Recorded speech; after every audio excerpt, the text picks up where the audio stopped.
It was a cold and silent evening in London when I received an unexpected visit at my apartment on Baker Street.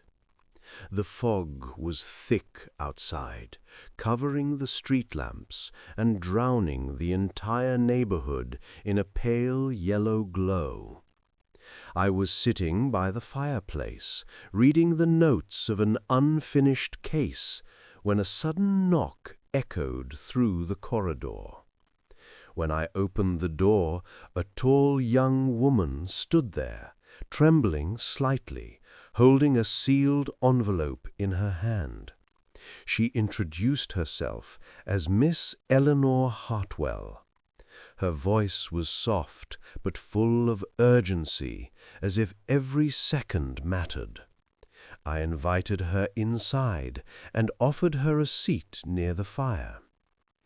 "I am sorry to disturb you so late," she said, "but I had no one else to turn to. Something terrible has happened, and I need help immediately." I reassured her and asked her to explain everything calmly. She took a deep breath, opened the envelope, and handed me a short letter written with shaky handwriting. The message contained only one sentence: "Do not trust the man in the gray coat." There was no name, no signature, no indication of who had written it.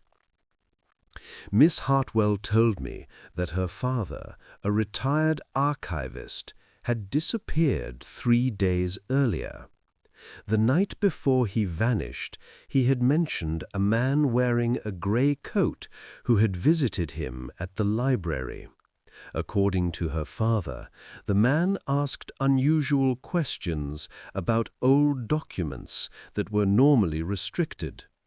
The next morning, her father was gone without a trace. As I listened to her story, I noticed 2 important details. First, the letter smelled faintly of ink used in government offices. Second, the handwriting showed signs of someone writing in a hurry while standing, not sitting. These clues were small, but they revealed tension and urgency. I immediately decided to investigate. Miss Hartwell guided me to her father's house, a modest residence on the south side of the river. The fog was even thicker there, making every step cautious. When we entered the house, I examined his study first. Nothing was overturned, but everything was too neat, as if someone had carefully erased their presence. On the desk, however, I found one curious item: a train ticket for a late-night departure to Dover, dated the same day her father disappeared. The ticket was unused. "Did your father mention traveling anywhere?" I asked. She shook her head. "Not at all. He rarely left London." This contradiction confirmed my suspicion. Someone had tried to make it look like his father had left voluntarily, but the details were sloppy. I continued my search and soon discovered a second clue hidden behind a row of old books: a small metal key wrapped in a piece of paper with the number 47 written on it. "What is this?" she asked anxiously.